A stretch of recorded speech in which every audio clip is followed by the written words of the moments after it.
महादेवी नावाची एक हत्तीण, तिच्यावरती अख्ख्या गावाचा जीव होता आणि त्या हत्तीणीचा पण त्या गावावरती जीव होता. ना कधी कोणाला त्रास दिला, ना कधी प्रॉब्लेम झाला.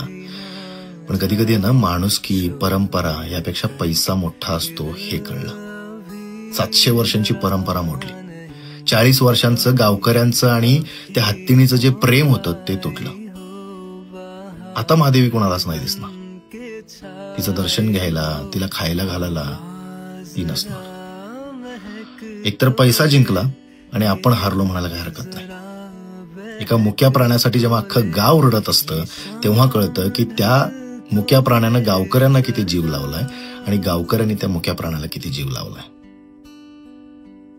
पैसेवाले श्रीमंत जर आपण असतो तर कदाचित आपण असं केलं नसतं.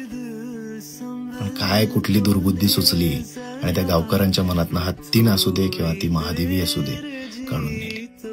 वाईट वाटतं, खरंच वाईट वाटतं.